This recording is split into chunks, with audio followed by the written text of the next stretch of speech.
PBB menyebutkan Yaman it's the worst humanitarian crisis in the world, bukan Syria, bukan Palestina.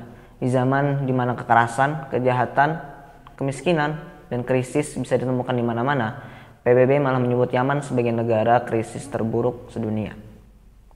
PBB juga menyebutkan Yaman sebagai neraka tempat tinggalnya anak-anak. Dan beberapa bulan yang lalu berita menyebutkan bahwa virus corona akan menghapus Yaman dari peta dunia.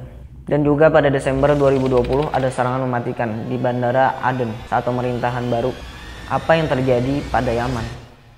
Negara yang terletak tepat di bawah Arab Saudi ini telah berada dalam situasi memprihatinkan sejak tahun 2011. Yaman saat ini dalam waktu yang bersamaan tengah mengalami epidemik, pandemik, masalah politik, kemiskinan, kelaparan, dan akar dari segalanya adalah perang.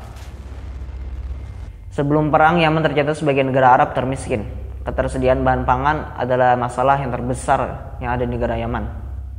Tapi semua ini menjadi lebih tak terkontrol ketika protes muncul di tahun 2011, di mana masyarakat Yaman menuntut presiden mereka, Ali Abdullah Saleh yang telah menjabat lebih dari 20 tahun sebagai presiden, untuk turun dari jabatannya. Mereka mengharap pemerintahan yang lebih baik. Salah satu demonstran saat itu yang terbesar adalah sebuah kelompok yang bernama Houthi. Presiden Saleh pun turun dan jabatannya diganti dengan wakilnya yaitu Abdurrabbah Mansur Hadi. Tapi transisi politik ini gagal dan angka pengangguran pun semakin membesar. Ketersediaan bahan pangan tipis, bom bunuh diri, dan adanya gerakan anti pemerintah di selatan. Ini semua menjadi bumbu-bumbu terjadinya perang. Houthi ingin mengambil alih Yaman, akan tetapi mereka tidak memiliki militer yang kuat. Akhirnya mereka pun bersekutu dengan sang mantan presiden Saleh. Saleh pun membantu mereka.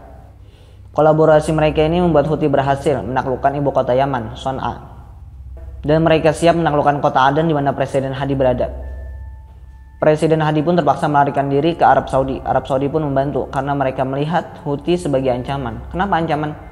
Karena Saudi menganggap Iran bersekutu dengan Houthi dan membantu mereka secara militer. Dan sebagaimana yang kita ketahui, Saudi dan Iran memiliki hubungan yang tidak baik. Saudi mulai membentuk sekutunya sendiri yang terdiri atas 9 negara Arab dan juga terdiri atas Amerika dan Inggris yang membantu Saudi dengan suplai senjata logistik dan inteligensi. Saudi dan koalisinya ini pro terhadap pemerintah Yaman. Jadi mereka menyerang teritori Houthi melalui udara. Mereka mengirim pesawat jet dan bom.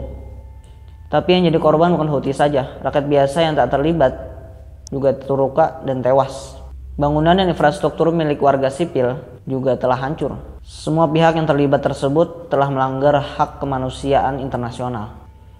Saudi juga memblokir adanya penerbangan dan logistik untuk ke daerah Yaman yang telah dikuasai Houthi. Sehingga masyarakat Yaman yang berada di daerah Houthi tidak bisa menerima bantuan dari dunia luar. Impor makanan dan minyak yang dibatasi menyebabkan 17 juta orang menderita kelaparan, kecuali mereka yang dapat bantuan kemanusiaan secepatnya. Dan efek dari peperangan ini, terbunuhnya lebih dari 1.000 orang Yaman yang tak bersalah dan lebih dari 3 juta orang yang terpaksa meninggalkan rumahnya. Karena Presiden Yaman berada di Arab Saudi, Yaman tidak memiliki pemerintahan formal. Jadi tidak heran jika negara ini tidak memiliki aturan, tidak ada hukuman, tidak ada yang mengatur tata negara, air terinfeksi, sanitasi buruk, dan lingkungan yang sangat tidak sehat menyebabkan 2,3 masyarakat Yaman memiliki kesulitan dalam akses air bersih. Ini semua menjadi asal-usul penyebab merabaknya penyakit kolera di sepanjang Yaman, menginfeksi 1 juta orang dan membunuh lebih dari 2.000 orang.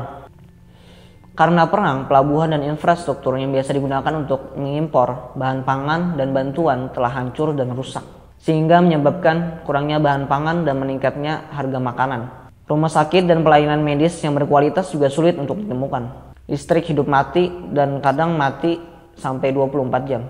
Melihat kondisi yang seperti ini, tidak heran jika ia menjadi sangat rentan bagi virus dan penyakit.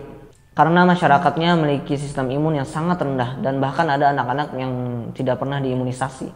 Rumah sakit banyak yang tidak berfungsi dan pelabuhan sebagian besar tutup. Sebelum COVID-19, Yaman telah terjatuh karena konflik perang. Tapi dengan datangnya pandemik, jutaan masyarakat Yaman terjebak dalam situasi perang. Mereka tidak bisa keluar dan tidak tahu sampai kapan perang ini akan berlangsung.